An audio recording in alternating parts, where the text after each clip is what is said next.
Immediate reaction is I'm feeling for a mate who's missing some more footy. Who's doing it tough. Respectful of obviously the Frankston player that was obviously injured, but on a personal level, I'm just feeling for a mate at the moment who's had a tough start to the year, and that's where it sits. Yeah. Do you feel like it's a question mark if he gets back into the side, or do you think he's going to make his way back in one way or another, even if it's a shorter runway if he gets back? I'm still very confident Luke Parker has a role to play in our season, and he knows that. I think we all know that. It's obviously going to be a bit later than what we'd hoped, but the story hasn't ended. If that's what you're asking. What sort of role does he play in the background for now? Not sure. Like the last few weeks, just been, I guess, a great voice of reason for the reserves players. That having a new experience down there, and I guess enjoying, as weird as it is to say, enjoying the journey that AFL throws up. He's been very stoic about the whole, I guess, his situation, and just kind of enjoying and taking the bumps as they come. And he's an unbelievable professional, and he's acting like it. How's he going? Rams after last night, have you had a chat with him? I haven't spoken to him directly. No, it's a few text messages. He's flat, but like I said, he's been unbelievably stoic in all of this, and he knows that. Again, his time will come. We're all confident of that. We're all excited to have him back in the team when he does get back in. But it's going to be a bit later than what we'd hoped. What sort of challenges tomorrow night posed to you? Yeah, a good challenge. As of last week, they're in some great form, and Giants are a bloody good team, and we found that out as well a few weeks ago. So. Their best players can be really damaging if you let them be. So we're preparing for a red-hot Western Bulldogs, and the end of a really good block that we've had. So we want to really put an exclamation mark on probably the last 6 weeks from bye to bye, and then we'll reassess after the weekend.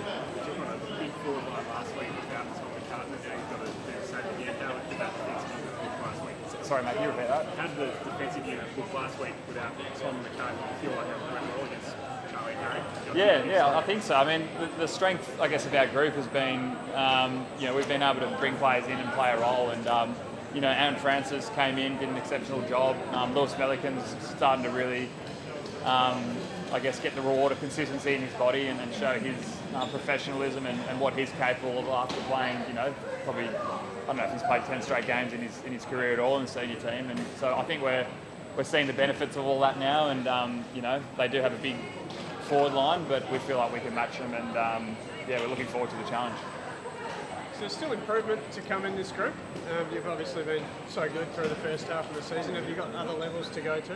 I hope so. It'd be pretty boring if it wasn't, and I think the nature of the beast is that teams are going to figure out what we're doing now and keep coming after us. So if we don't look for ways to get better and improve, then we're going to get caught out pretty quickly. The league's battling with injuries at the moment. I think it's 150 odd players are sidelined. A bit of a suggestion that maybe a shortened quarter could help. When you played the COVID year of shortened quarters, did it help the body? Did it help players physically in the demands of the game? To be honest, mate, I'm not too sure. I can't really remember too much of it. I'm sure it probably would have. I'm not too sure about where I sit on it just yet. It's obviously a talking point at the moment, but. If I'm being honest, I didn't have enough of exposure to it during those COVID years. I was injured for a number of them, so can't really comment. The game's so fast. Do you find the physical demands now, players feel like every year they're fitter and stronger? Do you feel like that's the case now? Even coaches have said the GPS data is proving that players are running faster, they're hitting more contests. Is that how you see it? Yeah, definitely. I think we're as fit and as ready and prepared as we've ever been, and our ability to, keep backing up is pretty incredible, really. I think the answer to that is just a bigger rest in the off season and making us start later. Then we want to keep, improving our ability to compete and perform at the highest level and to our absolute capacity. But I think if I was in charge, I'd just extend the off season and give us a bit more of a rest. In a second bye in season, the players associated with pretty strong on pushing for a second bye. How would that help?